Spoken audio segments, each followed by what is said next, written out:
soul is where the value system comes in, giving back, building the right values. We always say that values are not taught, they are caught. You have to demonstrate those values for the kids to see, and that's how they learn it. No matter how much I tell my son, for example, hey, you better be honest. But if I lie in front of him, he ain't going to be honest. I have to demonstrate honesty to him for him to eventually realize the value.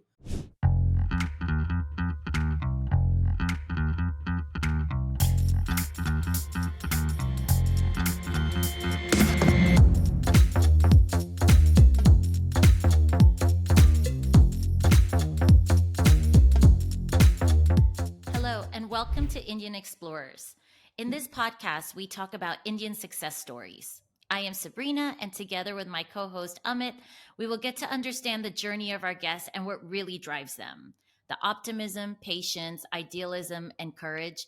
These are the characteristics we want to bring to life in this podcast.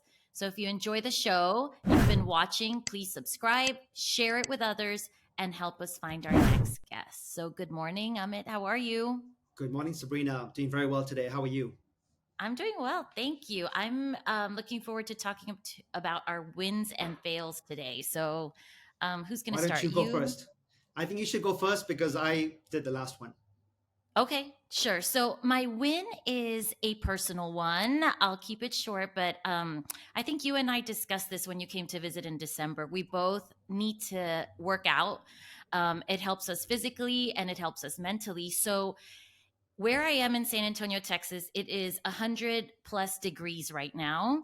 And I have made the conscious and effort to increase the intensity of my workouts. My husband and I do them in our garage, but I have increased the intensity and I've been doing them in 100 plus degrees. So I think yesterday was exactly 100 degrees. I was sweating. I was ready to quit in the middle of the workout. But when you do that and then you continue, and then after you have that, gosh, I can't believe I just did that feeling. Well, I had that feeling and I could feel like the endorphins coming out. So it was great feeling. So that's my win. I'm going to continue that. Do you just feel mentally better, or are you like trying to reach a certain weight, or what's the aim here? I think it's to be physically in shape as I continue to get older, and mentally it really helps. Like if I don't work out for a few days, I'm a little like sluggish. I feel a little down mentally. Do you go Feels through me. that? Totally. Yeah. 2 days. I have 2 to days I'm work not out. sweating. Yeah. Even if it's like a brisk walk or something, I have to get out there and do that for my mental state. Got it. So, yeah. So it's a good one. My win is I remember you mentioned a couple weeks ago how Taylor Swift was crushing it. So my win was her competitor. Another woman that's just killing it, Queen B, Beyonce, Jay-Z's wife. So Love she her. had a couple concerts in Stockholm. I think it was a week ago, and the economic minister came out and said that the Beyonce effect caused inflation in our country. I thought, Wow. I thought, is Sweden such a small economy that a 2 day concert, we're talking about 46,000 seats per night, caused 0.2% in inflation? I mean, I know restaurants and hotel rates increase the rates, but I just thought, women are always talking about equal pay and not getting enough money. And every time I hear about Taylor Swift or Alicia Keys or one of these performers and the amount of money they're making, Yeah. I think they're making more money than men. So that was my win, Beyonce Knowles. And Do you think it was Beyonce, or do you think it's because her daughter Blue Ivy is now dancing in her concert? I think it's like just a little bit, but wow, she's pretty good. How old is she? I think she might be 11 or 10, Yeah. like our kids' age, but she comes out in every concert during one song and does the dance moves, and she's like so good. Yeah, I don't think people are flying from all over the world for an To 11-year-old. see Blue Ivy. I really don't see that, but that's my win. And Okay. if I may, my fail is another celebrity, celebrity couple, friends of yours, friends of Oprah, Harry and Meghan. This week, Harry and Meghan canceled their 20 episode Spotify deal for $20 million after only one episode. And the fail is that Bill Simmons, the producer of the show, came out and called that couple fucking grifters, i.e., thieves. And he That came says a out on his lot, podcast. though. He came out on his podcast and he said it. And he even said that I should record an episode drunk where I talk about an Yeah. episode that I did with Harry about ideas for the next pod. That would be my best story ever. So Wow. It makes you wonder if it's all true or the media, but the fact that the producer said it, that's I believe him. a big I deal. believe him. I think It's a they big made deal. so much money with their Netflix show and with what's that book, Spared? That book of Yeah, his. fair. I think he made so much money after that. He realized he doesn't need 19 other episodes of Spotify. So anyway, that's my quick win and fail. Both Okay. celebrities. What's your I fail? have a fail today. Have you heard about the missing sub tour? Yes. That's been, yeah. So apparently there's 5 people on this not missile, submarine. It's like 7 meters. And yes. And so they were on an expedition to see the Titanic wreckage and they're missing. I heard on CNN this morning that these um, crafts, these submarines, they do not have GPS, which was fascinating to me because you are, I don't know how many thousands of feet underwater, that there's no GPS. So 12,000. so they are finding direction through messages. Okay. Got it. And No wonder, so no wonder right they're now lost. they've lost contact completely. And they have, as of yesterday afternoon, I don't know, I don't even think the people reporting this know the accuracy. There were 70 to 96 hours left of life support on that Got it. submarine. So So pretty so by the time scary. by the time this goes live, we'll know if they've made it or not. I know, which we hope they do, but pretty scary. And this expedition, they're reported to be, one is the captain, and at least 3 are people who paid over 250,000 for this 8-day expedition, and then one more who I guess they Yeah. haven't reported who it is. So hopefully they find this craft and these individuals, and they're safe and alive. Yeah, it is pretty sad. 5 families are going to be affected or are affected already. I just wonder, the Titanic sunk 111 years ago, right, in 1912, Right. and they found the wreckage less than 40 years ago. I believe it was Yeah. 1985. Would you want to go see what's pretty much a graveyard? Would you want to do that?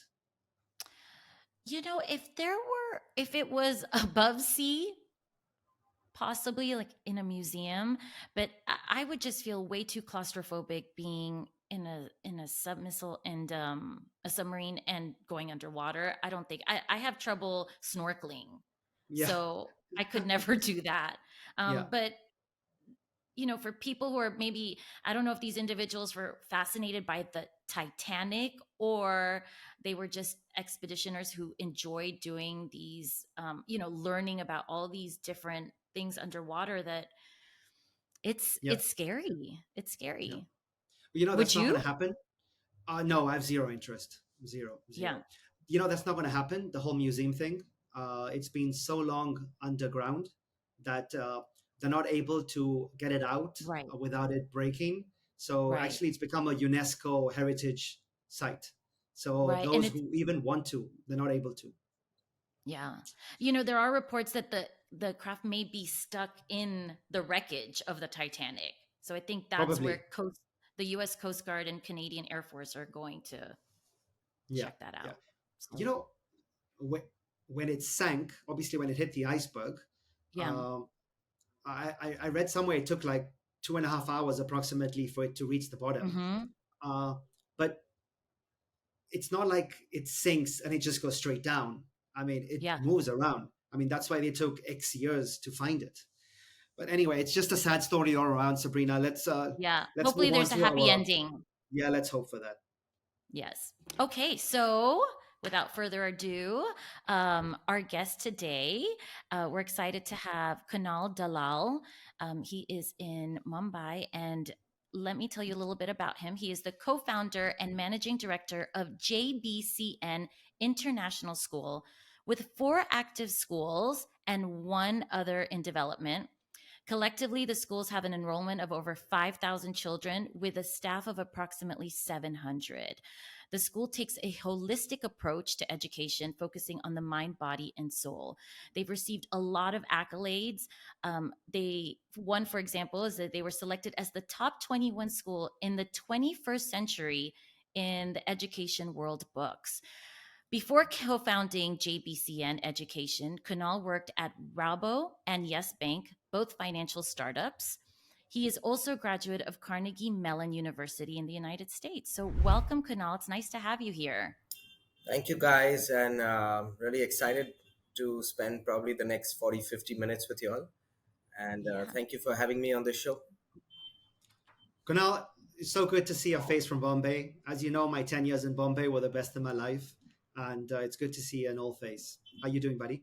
Very well, thanks. It's really good to see you too, Amit. It's been a while, but it's great to see you. Thanks. Kunal, I did some research on education since I knew we were talking to you today, and everything I read was how important education is for the moral fiber, for economy, for society, and how it's an admirable industry to be in. But there was one quote that I want to share with you, which just struck a chord with me. The quote is by Richard Riley, who was the Secretary of Education under President Bill Clinton. We are currently preparing students for jobs that don't yet exist, using technologies that haven't been invented in order to solve problems we don't even know are problems yet. I just thought that was beautiful. Give me your thoughts on that, given your position in the education industry. I think it's a really apt quote, actually, because today, whenever we talk about education, we don't talk about quality education, we talk about relevant education. And I think the most important part about what we're doing in terms of shaping the future of the next generation is making sure that they build the right skills and the right value system that are time tested. And what I mean by that is, the quote says that we don't know what jobs are going to be available when they become relevant members of society. Today, can any of us compete with a machine? No, we can't, because the machine will be accurate, 100% right, and will always do the job, doesn't get tired, doesn't need sleep, doesn't need rest. So, what we need to do is we need to focus on education that differentiates human beings, and that's where skill development comes in. So today's education or relevant education is about focusing on skill and not knowledge, problem solving, communication, leadership, creativity. These are various skills, and I can go on naming a lot more, but I think these are the skills that are going to kind of stand out when today's kids who are studying in school go on to take a job or start a business, uh, because this is what is going to be time tested. And the other thing that we really focus on is the value system. I think integrity, honesty, respect, and a lot of other values that we teach through the entire education system is something that will kind of keep them in good stead as they move on. Because, like they say, as kids grow older, I don't think they're going to be changing jobs, but they're going to be changing careers. So they need the right skill set and the right value system to make sure that their skills are transferable irrespective of what job or what career they're taking. I think I may bring this quote up a little later. I'm going to try to remember that. But I want to start where you went to school in the United States for college, correct? What, why not stay in the US? What made you go back to India? So I had the opportunity of doing the an international program, the IB program, which is the International Baccalaureate myself, before I went to Carnegie Mellon, and I really believed it had a massive impact on me. And I always tell people it kind of changed me and made me from a little boy to a man, and that's the kind of impact it had as a program. So I was very keen that we have the opportunity to spread this curriculum and program and build schools in India. And my mom's been in education for almost 40 years. She used to run preschools under the brand of Children's Nook. So we thought that we can now extend that experience and build high schools and run the IB program. So I actually founded JBCN between my junior and senior year. I wanted to actually take a gap year and continue working in JBCN, but my parents said, "No, you better go back or you won't graduate." And I'm glad they did say that, because I probably wouldn't have graduated otherwise. Uh, but I think I was very clear that this is what I wanted to do. I spoke to a lot of people, met a lot of mentors, people who guided me. And when I was leaving the US, I actually had a job offer at Morgan Stanley on Wall Street. And I turned that down because I wanted to pursue my passion and say, no, I want to go back and get into education and see where it leads me. Tell you what, Morgan Stanley and Goldman Sachs are the only two companies that rejected me back in the day. So I think I would have taken that job. But anyway, good for you. Good for you. So your mom, Pinky Dalal, the famous Pinky Dalal, 40 years in education. Is she a co-founder with you? Are you both actively still involved in the school? Or is she now, my son's there, I can put my legs up and retire? So she's the founder. I'm the co-founder. But yes, she's very involved. She's a true educationist. And even now, while a lot of her role is very strategic in nature, it's about taking the big decisions. It's about focusing in terms of where do we want our schools to be 3 years from now, 5 years from now? What are the changes and trends in education? And how are we going to implement these in our schools? But if you take her to one of the schools, she'll still wander into a classroom, talk to the teacher, sit in and probably spend some time with the learners, do a quick impromptu teacher training session with a group of teachers, because I think she's still an educationist at heart. But at the same time, she does get time to, put her feet up a bit. I, I, I keep telling her that, you need to kind of now chill, enjoy. So every 6 weeks, 8 weeks, she and dad will be traveling, going somewhere, taking time off. So she doesn't really get involved operationally because she doesn't need to. Uh, but yeah, she's very much involved with the JBCN group. I have to ask, you said the IB program turned you from a boy to a man. How's that? How did that happen? Or what was it about the program? So there are lots of things about the program, and I could spend a lot of time speaking about it. But very quickly, two or three things that come to my mind. One is time management skills. Okay. Second is being very efficient, because at that age you want to party, you want to go out with friends, you're having girlfriends, but at the same time you want to do well. So I think in terms of discipline, it teaches you a lot. Okay. The entire program is about learning through understanding. It's all about logical thinking. It's a lot about application based education and not rote based or content based.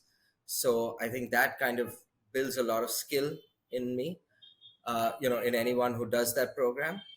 And lastly, there's a really interesting program, or an interesting part of the program, called TOK, which is Theory of Knowledge, which is basically a course on philosophy. And it kind of Okay. just opens your mind in terms of thinking, ideating. There's a lot of emphasis on another element, which is social service. So it gave me a great opportunity coming from South Bombay. You're probably entitled. You've not kind of seen the kind of poverty that can be there in India, to actually go down to the villages, build Mm-hmm. homes for them, build bathrooms for them. So many different things that you do in this program, and I could go on and on. That the impact it had on me was massive. Okay. Got it. You can tell you're in Bombay by the horns in the background. Yes, yes, I was thinking the same thing. These are double glazed windows, and you can still hear the horns. Yes. Doesn't matter. Doesn't matter. It's Kunal, a I wanted nice to ask sound. you, the schools, the four schools that are active right now, they're in Bombay today. Are they built, owned, controlled by your group, or is it a management like hotel management where you just take the property from somebody else and you get a 9-year, 15-year rent? What's the model? No, they're built and owned and run by us. Some of the properties are on a long term rent. So some of them we've bought the land, constructed, and built. The others, the landowners may not have wanted to sell the land, or they had a structure in place. So we've taken a long term lease, which is a 30 plus 30-year lease. But it's not like 30. a hotel. It's not like Got a it. hotel 9 year. management where there's a revenue share, etc. There's a fixed rental that we've agreed upon that we pay, and all the operational decisions, the running of the school, uh, the other investments that are required in terms of the interiors and building some of the facilities are all done by the JBCN group. Yeah. Okay. And sorry, One of your Sabrina, a prior, follow-up question. Well, sure, follow-up go question ahead. because it's related to this.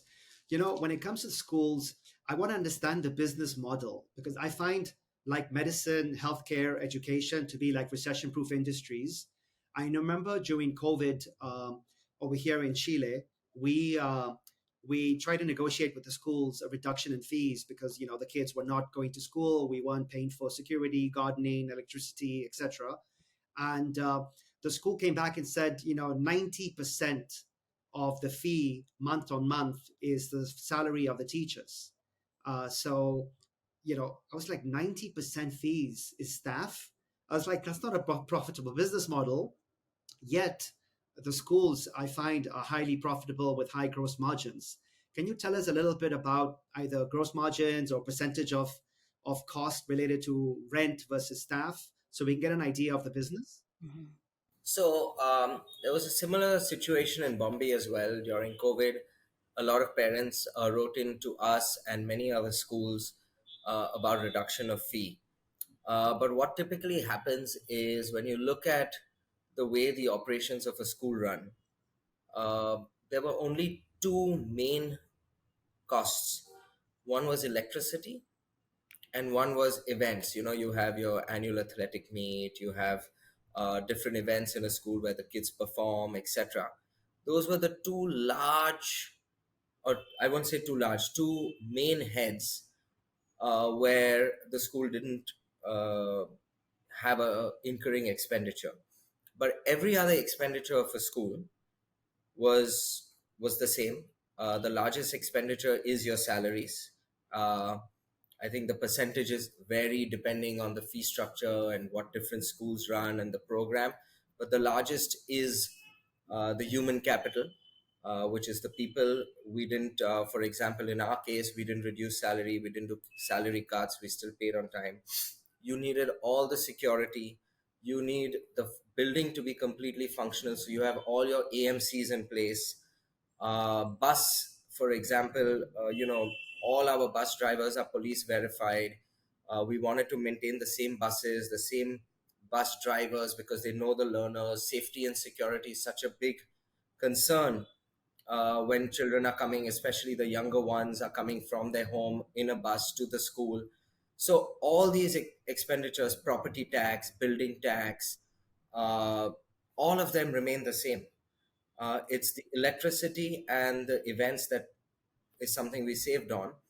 But we had a similar expenditure that we didn't envisage against that. For example, we needed to ensure that there was high speed internet in all our 700 teachers' homes. So we decided to pay for them, for those who didn't have a certain speed of internet that was required to run certain applications, to run certain videos, to run uh, various tools and technology. We also spent a lot in IT and technology because the first part of COVID was at home. There were parts of it which were hybrid, so we needed cameras installed in all the classrooms where some learners could come in. There were certain ratios, some were at home. So overall, if you ask me, I don't think there was a major saving for educational institutes or organization, which is contrary to the general view that a parent may have. And fair enough, my child's at home, he's sitting at home, it's my laptop, it's my internet, and he's studying and he's not using the facilities of a school. But we needed to maintain all these facilities to ensure that when they do come back, we can kind of take off from where we left off Got it. pre-COVID. Kunal, this is a private school. Did the public schools in India have the same challenges, or were they vastly different because they're funded differently? So or detail? unfortunately, Can you speak to that? the public education system is not too much to write home about in India.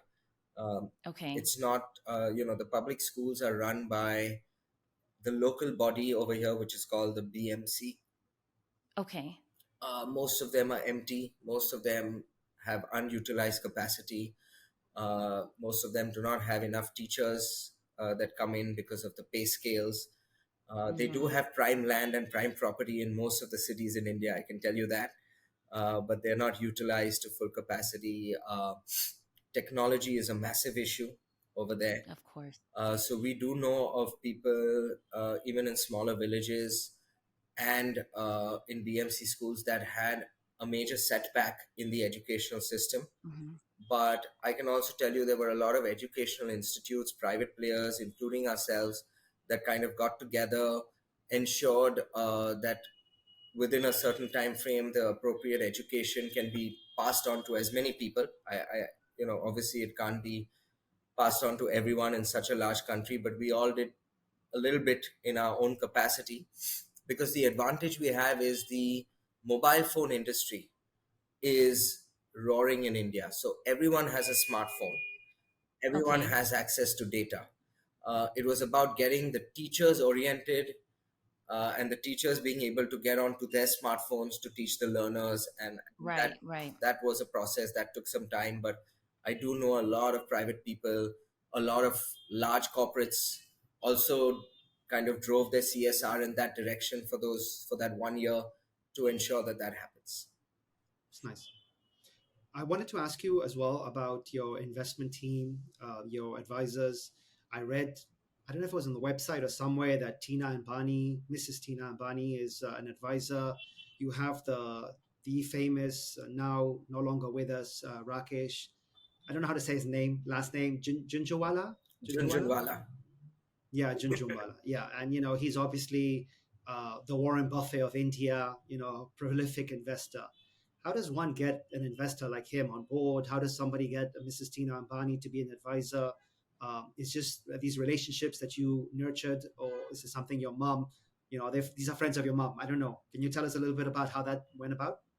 Yeah, sure. So a lot of it had to do with the goodwill that my mother had built running her preschools. She's been running them since 1984. So next year we celebrate 40 years of her preschools. And This is Nook. This is the NOOK. yeah, Children's Nook. Yeah, They're they're still around. They're yeah, still they're active. still around. They have a large alumni base. They have people that have been now in various successful positions. A lot of people who kind of know her and recognize her. So it was her goodwill that helped us with our advisory panel and the investors. With the advisory panel, Mrs. Tina Ambani is also my mother's first cousin. She's like a sister to her. Oh, So oh when she wow. spoke to her, she kind of knows I mean, even though we are related, she knows the kind of work that my mom has been doing, because she's not going to lend her name just because it's Sure. family, or just because you know some family member has asked. So that's how that happened. With Mr. Junjunwala, we had a common friend. His CA at the time was a common friend of my parents, and he introduced mom to Mr. Junjunwala, and they had met socially multiple times. He was like a father figure to us, and he Got it. actually had mentioned to mom that, Pinky, whenever you're ready to open a school, you let me know. I'd love to kind of open a school and give back and do something nice. So when I came back from Carnegie Mellon and told mom that we want to get into education, we didn't have any capital. So we first started, Amit, with the model that you mentioned about hospitals, about hotels. Sorry, we managed Management. 8 or 9 schools, ran them, and then built that pedigree that we were running some of the top IB schools in the country under our management, and then approached him saying, "Hey, now we want to build our own schools. Land in Bombay is ridiculously expensive. Building schools over here are require a lot of capital. and this is our business plan, and this is how we believe that we can build these schools. We were also very clear to him, saying that, this is a very, very long term kind of investment. It's not something that you Yeah. enter and exit. You build a I was brand, used to build trading. reputation. Yeah. Exactly. And And you you mentioned, can tell the business plan must have been phenomenal, because I watched a video, and everyone listening to this has to see the video of, it's a tour of the school and the infrastructure. I mean, you say, or the interviewer in in the video says it's world class, and it really is. I was so impressed Thank you. with the building that I saw. So kudos to you. And also the mission statement, if I can go to that. I was reading your mission statement, and it's very impressive. One particular part I want to read: our program focuses on developing the mind, body, and soul of every learner in order to create a lifelong love for learning. Our learning experiences, while remaining rooted in Indian values, will enable them to become successful leaders and effective communicators. And it continues to go on. Tell me about the mind, body, and soul philosophy inside the school, as well as how you teach Indian values. Sure. So the mind, body, and soul is something very similar to what we spoke about in the beginning, which is skill development. So the mind is basically focusing on knowledge but creativity. The body is about being physically fit, nutrition, sports, uh, various other programs that come along with how you can use your body. The mind is also about thinking out of the box, design thinking, challenging yourself, uh, the pedagogy that's involved in the entire program and the curriculum. And then the soul is where the value system comes in, giving back, building the right values. We always say that values are not taught, they are caught. You have to demonstrate those values for the kids to see, and that's how they learn it. No matter how much I tell my son, for example, hey, you better be honest. But if I lie in front of him, he ain't going to be honest. I have to demonstrate honesty to him for him to eventually realize the value. So it's a very, very holistic approach to education.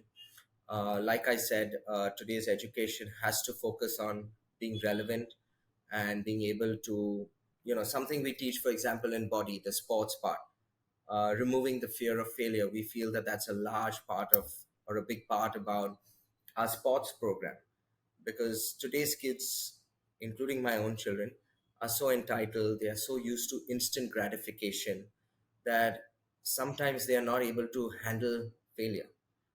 And it's so important to handle failure because all of us have gone through failure. I don't know any single person that can claim to say, hey, I've never failed in my life, or I've never lost a match. And how do you handle that? Because you need to build that mental strength. So we have a lot of different aspects under the mind, body, soul. We have a lot of focus on socio emotional learning, mental health, a lot of focus on leadership and entrepreneurship as part of Are our. you teaching them to have a balance in these three aspects? Absolutely. Absolutely. Okay. Okay, So which is it's a so very, very important in life. balanced approach. It also allows people to pursue interests beyond the academic scope. So someone could be really interested in music or performing arts or theater. And how do we kind of enhance that skill? And how do we encourage that skill for him or her to kind of hone that skill as they move forward? Because, Right. as you know, today, like they say in India, everyone doesn't have to be a doctor or an engineer. There's a vast pool of opportunities that are available now. Yeah, I was reading about major differences between the Indian education system and the American education system. And one thing I kept seeing is that the Indian education system is so focused on academics. And the US system also focuses on extracurricular activities. But I get it. As an Indian mom, I want my daughter to come home with straight A's. I don't expect anything less. But I also want her to focus on the other things, like you need to learn Spanish, you need to focus on your soccer skills. So I'm glad to see that your school is focusing on balance in all those different aspects of their lives. And one thing that I found so wonderful was the school wants children to pick up 3 instruments.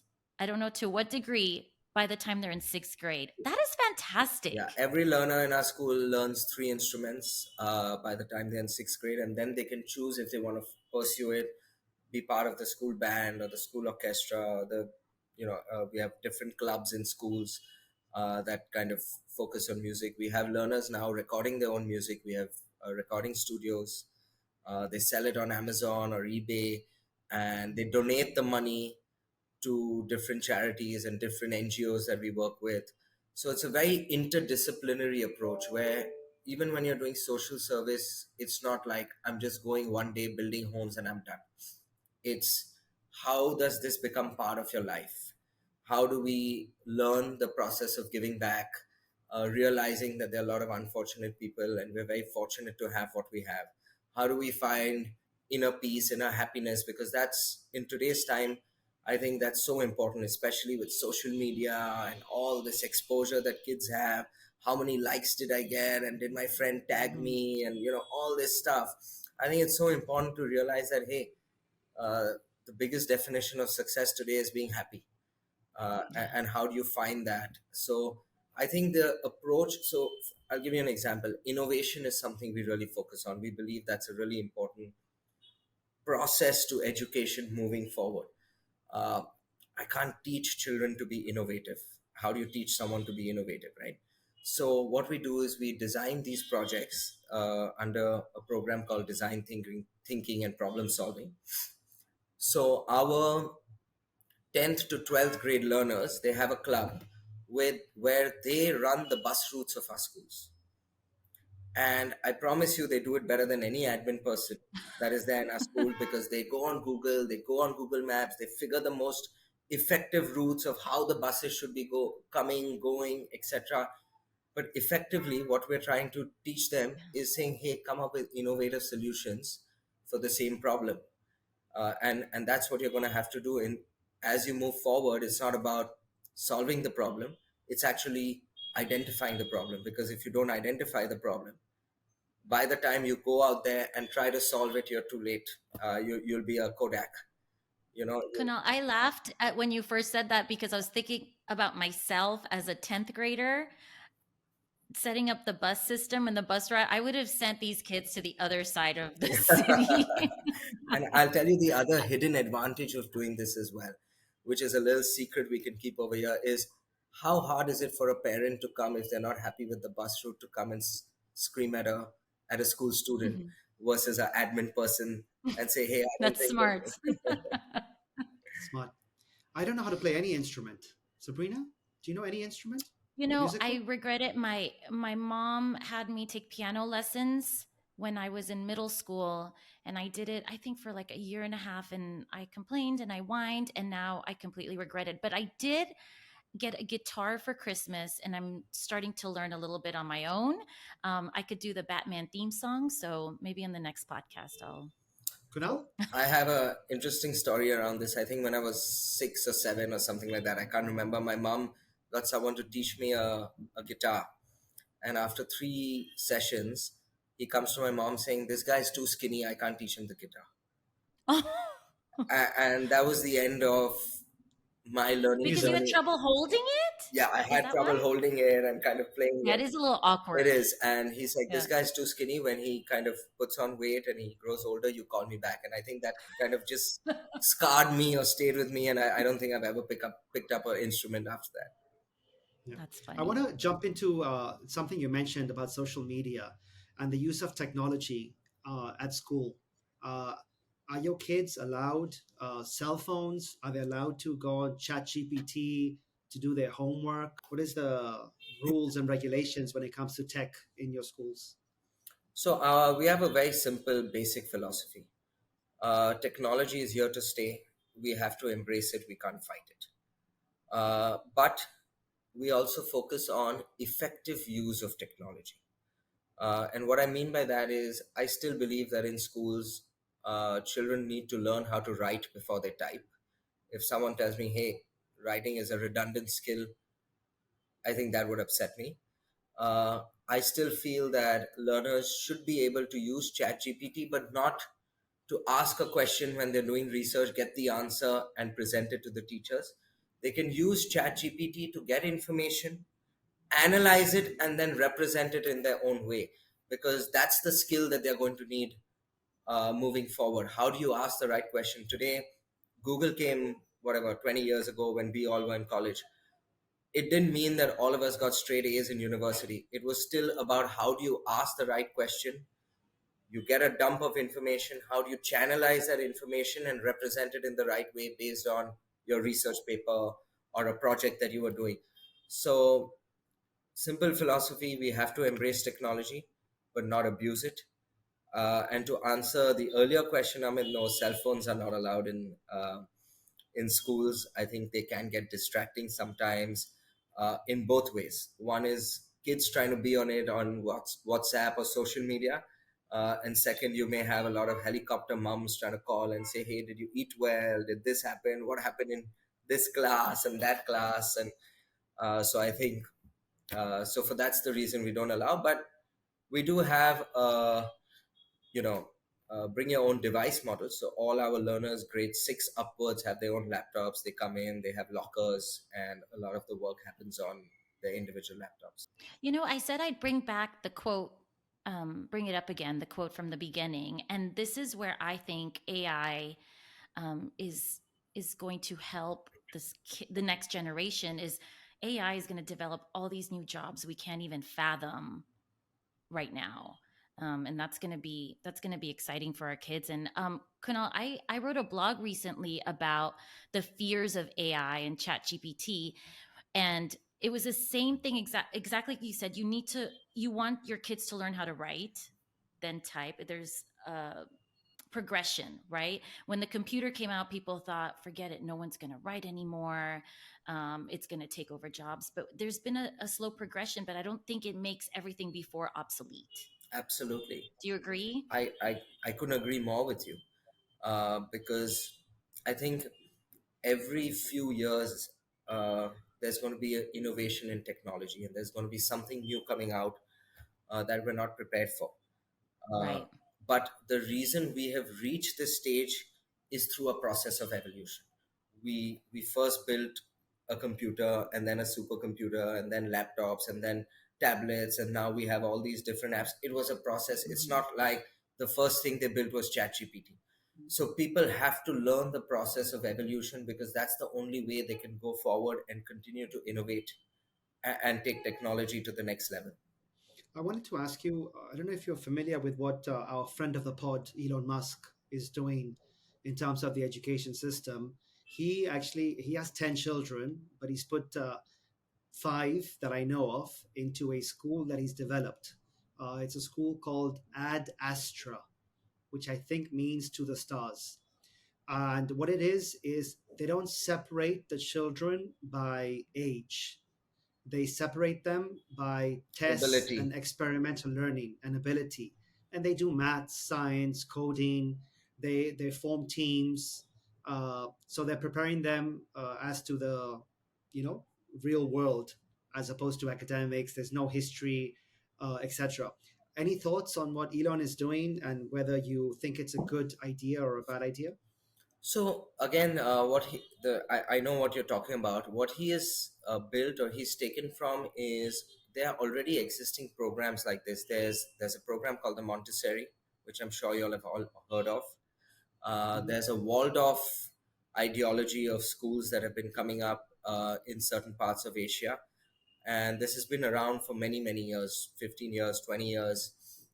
And the ideology is that let's group learners in terms based on their ability rather than their age, because I may be higher than my ability in math, but in languages I may be even one level lower, for example. So it's not something that is completely new and innovative. Of course, he, Mr. Musk being Mr. Musk, has to kind of do things differently and take it to the next level. My personal view on this is I think it's really important to have a right mix of content, rigor, academic program, along with all the other things that you may do in terms of skill and real life, projects or programs. Because um, I still believe that there is merit in the education system, to what we have all learned. And I don't think, and I'm not trying to say this in a way that you and me remember the formulas we learned in physics, or you and me remember the, chemistry or history on what date what happened. But all of this eventually develops things like cognitive learning, logical thinking, and that is what we are using in our day-to-day lives today. Mathematics, language. If you look at the English language, it's so complicated, right? It allows your brain to process it in a different way. And this is not something that I'm kind of sharing or trying to give gyan on. Sorry, I'm using the word gyan, but I'm not trying to No, give. that's fine. We No, understand. it's good. Uh, it's there's scientific research saying that why studying sciences to a certain age is important, because it develops part of your brains. It develops certain, uh, you know, important kind of programs, and develops them, which are then used later on in life. So I still believe that there's a lot of merit in having a balanced program and not going either one extreme. So is it all academics, all grades, all rigor, or is it only life skills and what's next? I think there has to be a balance between the two. Sure. I Any still thoughts of remember opening up? Pythagoras. Yeah, Yeah, Pythagoras theory. I don't remember what it was, what we used it for, all these formulas, but I enjoyed it at the time. I was going to ask, any thoughts of opening up one of the schools in another country, or even if it's, turning it into a franchise model? So, we get approached a lot about the franchise model, and for us, our reputation and brand is really important. And what we've Yeah. realized early in our journey, because we did a lot of management of schools before we got into ownership schools, is that once you have a promoter who is kind of taken a franchise and is running the school, but doesn't have the background or doesn't have the inclination towards education, and then it starts kind of focusing on bottom line and revenue, and so Of those course, yeah. parameters, somewhere as the school kind of builds and grows, it kind of affects the quality of education. It kind of affects Hmm. what we've built over here. So never say never, but today I can say that we haven't really ventured into the franchise model. But yeah, we are looking at building more schools uh, in Bombay, outside Bombay, and hopefully eventually outside the country as well.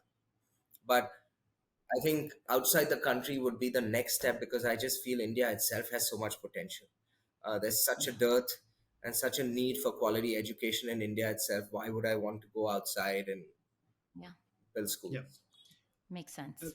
Kunal, I wanted to ask you as well. When I was living there, now over a decade ago, um, every time exam season came about, I would read about too many people, too many children failing exams or committing suicide because of the pressure of examination.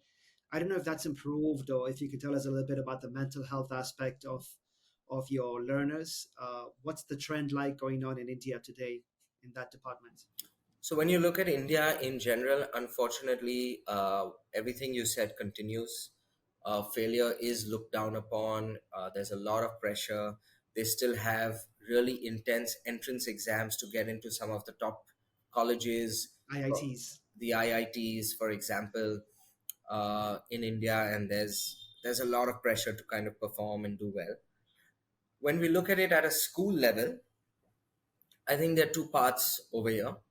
One is a lot of the international schools, and while we may say international schools are only for a certain profile of parents, but we also have to acknowledge that there are about 1,400 plus international schools now in India. So that's a large number. I think they have kind of changed the narrative, where we said that you got to compete against yourself. You got to ensure that you're putting your best foot forward. You got to ensure that you're following the process and not necessarily focusing on the outcome, and so on and so forth. And I think that is changing. Of course, a lot of parents still drive their kids into kind of making sure they get the straight A's, like Sabrina was saying earlier, or making sure they get into the top universities post 12th, and so on and so forth. That is one part of it. Indian system still puts a lot of pressure, because what happens is, if you want to go to college in India, it's very clear that if you want to go into some of the top colleges, I'm not even talking about the IITs, I'm just talking about post grade 10, the 11th and 12th, which is junior college. You have to have 94% and above, 92%. So the cutoffs are so high that there's a lot of pressure on Indian kids uh, in the non-international schools and non-international programs. Largely, by and large, I don't want to generalize it, but by and large, you would say that the pressure continues, the expectations continue. Is that because in India they still have rankings? You guys still have standardized tests, their rankings. The kids know how well they do. The top earners. I saw in the newspaper, in the Economic Times, there was a photograph of a kid saying he came top of his state. I mean, is that not putting too much pressure on children? It is, and it's unfortunate, but that's the way the coaching industry is a massive industry in India for coaching. They have coaching classes for learners, for kids to get into some of these prestigious universities. That's how they market themselves, right? Because if they, in my coaching industry, if I got a topper, I want to tell the whole world about it. So, Got it. but they're not realizing the kind of pressure it adds or puts on everyone else who's trying to also go to that college or achieve their best. Amit and I read today that 13,000 Indian students committed suicide in 2021. It's a rate of 35 per day. Wow, Yeah, yeah, but I'll tell you it's a the very the unfortunate number. pressure, very unfortunate, and the pressure in the U.S. is, I would say, just as much. 80% of US students report feeling stress sometimes or often, while 34% feel depressed. So mental health is a big topic here now in the US, which I'm happy about. Is it a big topic there in India? I think, especially in international schools, in larger cities, in progressive schools, mental health has become a big part and a big challenge. We've seen a lot of kids go through that post COVID. So, for example, in JBCN, we've always had this.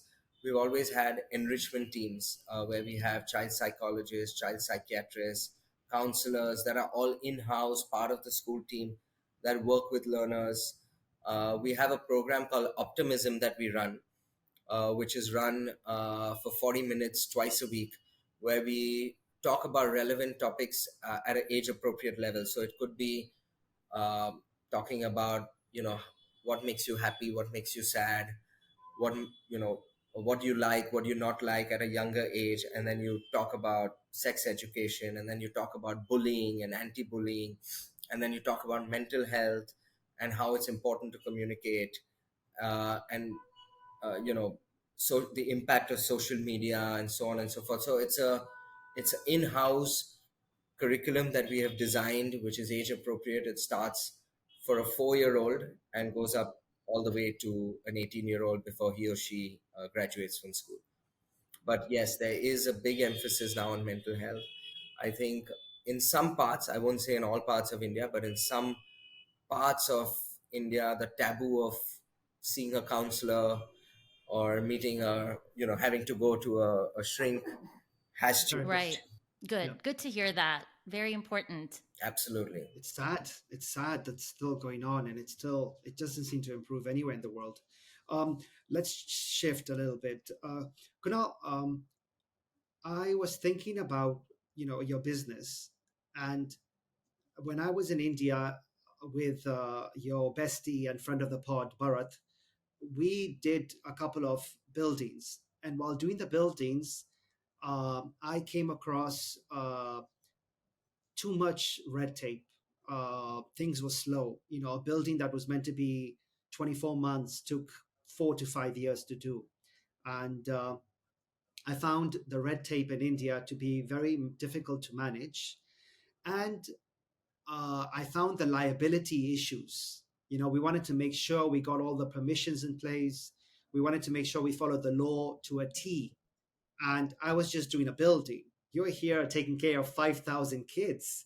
God forbid something happens to a child, I can't imagine the number of people and uncles and the mafia that'll be after you. How do you deal with that stress of taking care of 5,000 kids in a place like India, where if something happens, shit hits the fan? You know, I wouldn't be able to sleep.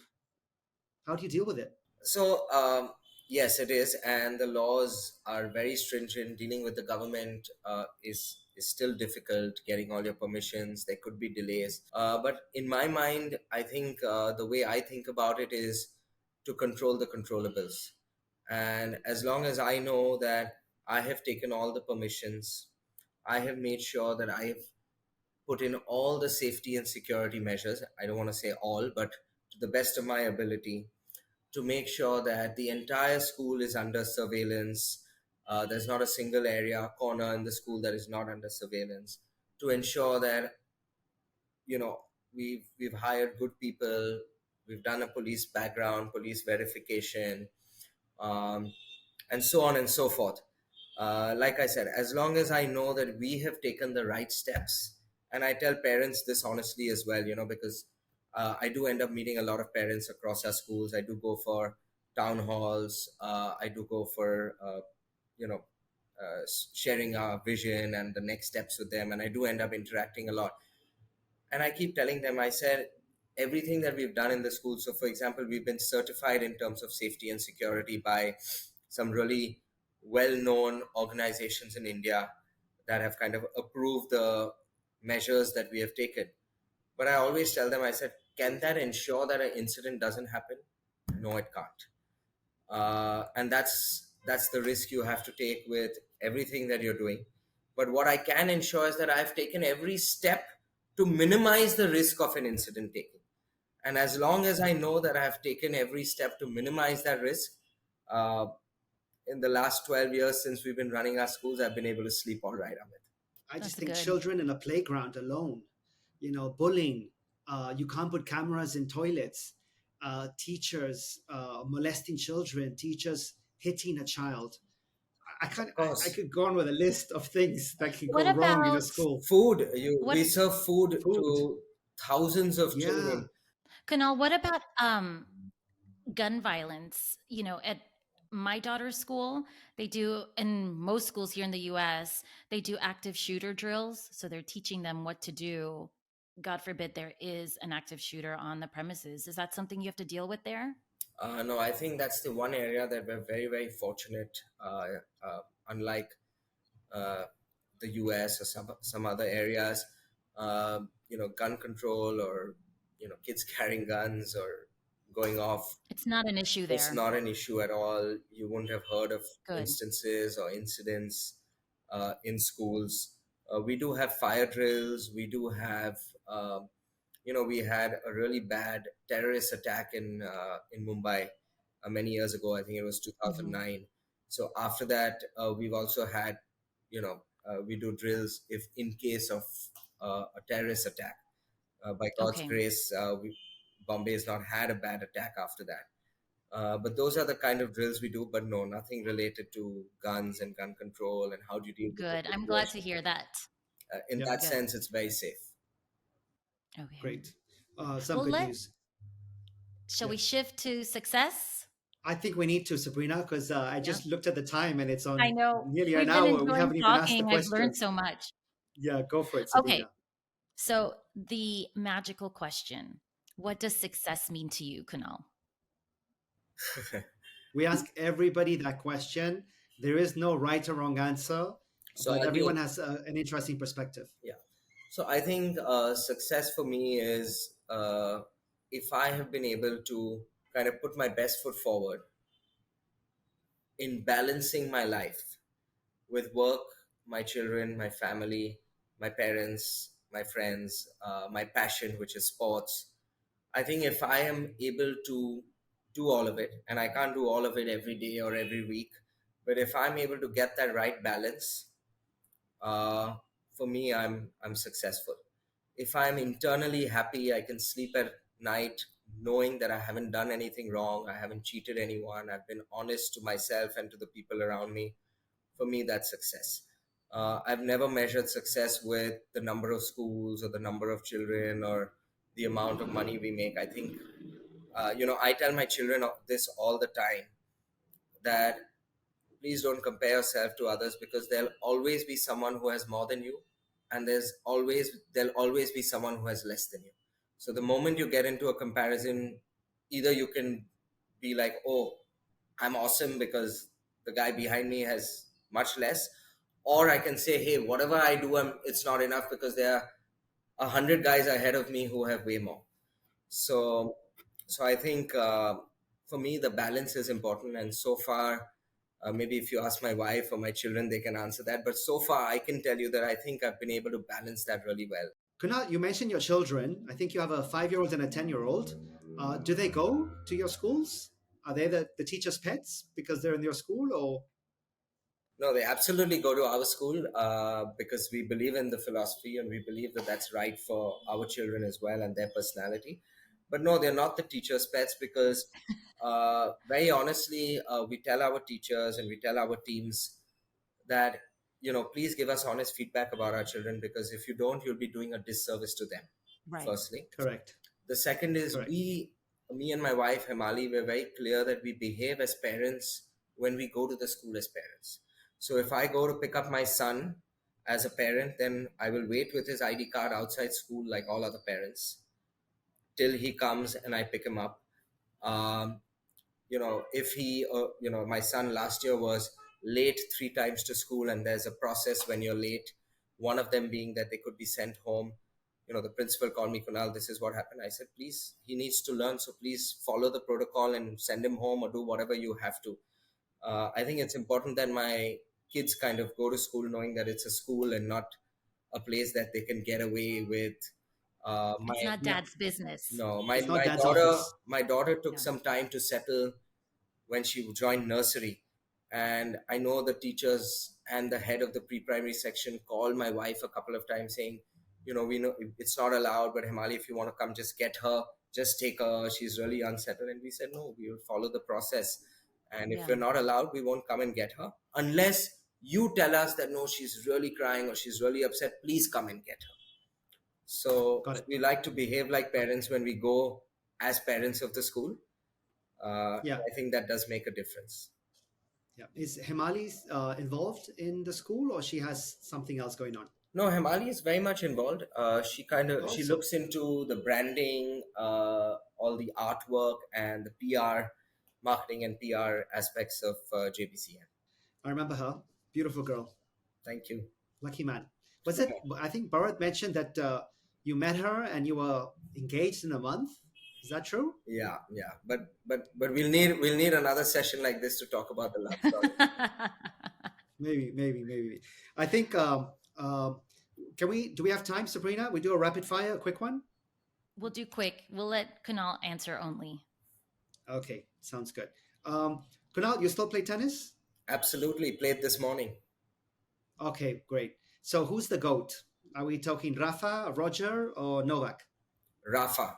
And am I allowed to give you my reason? You have to.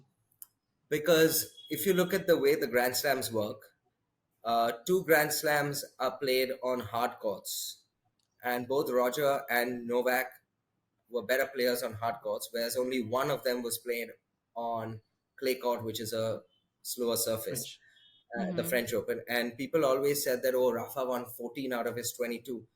And my rationale is, imagine if there were two Grand Slams on a clay court, he would have been at 40 or 35 Grand Slams. So, in Yep. spite of him being a clay court specialist, he could reach 22 Grand Slams. Whereas the others Yep. were hard court and grass court specialists, and they had 3 out of the 4 Grand Slams with that. Okay, good point. I Never agree thought of with it that that way. answer. You know, we are from Spain, Sabrina and I. So Yeah. for us, he's Spain's number one athlete in the history. So we like Absolutely. that answer. Yeah. Sabrina? If you had to delete all but 3 apps from your smartphone, which ones would you keep? All but 3 apps. I would definitely keep my reminder. I would Okay. definitely keep WhatsApp, because a lot of business today happens on WhatsApp and Yeah. approvals happen on WhatsApp. And I'm just going to look in my phone because I'm not much of a phone guy, just to remind me of what other apps. Oh, I would keep my sports app to make sure Sports. that, Okay. I get all the scores and updates of what's happening in the sporting world. Okay, great. So I One must tell more. you over here, since you asked me about phones and this thing, I'm not on any social media. I don't use LinkedIn. I mean, Yeah. I don't use Instagram, Twitter, Facebook, nothing. I do have a LinkedIn profile because my head of marketing in my organization insisted that I have a profile, but I'm not on any social media. You mentioned you love sports and tennis. If you were to compete in the Olympics, but you couldn't play tennis, what would you be competing at? The 100-meter dash. Ah, An Indian in the 100-meter dash. That would be a win next to the Jamaicans. Yes. That would be an interesting one. you're a runner? I'm not a runner, but I do that just to kind of maintain my physical fitness to when I Okay, play sports. excellent. Okay, last one. Describe yourself in 3 words. Honest, hardworking, and balanced. Balanced. Got it. All right, great. Kunal, great seeing you. Thank you so much. We've learned a lot about the education and schools business in India, and it's always good to see you. I hope to be there early next year, and we'll catch up in person and hopefully get a game or two. Thank you, Amit, for inviting me to do this. Sabrina, thank you. Very nice meeting you, and I hope if you do come to Bombay, please do connect with me. And Amit, I look forward to seeing you next year for sure. Thank you guys for having me. This was a lot of fun. Yes, absolutely. It's been so great getting to know you. This has been educationally enriching, no pun intended, but it truly has. And I love your philosophy of living a balanced life. I feel like that's what me and my family do as well. So it was really nice to hear your point of view on that and how you're teaching the next generation. So thank you. Thank you. And for everyone listening, this has been Indian Explorers, and we hope you enjoyed the chat today. And we hope you subscribe and refer us to our next guest. So thank you. Have a great day, everyone. Bye.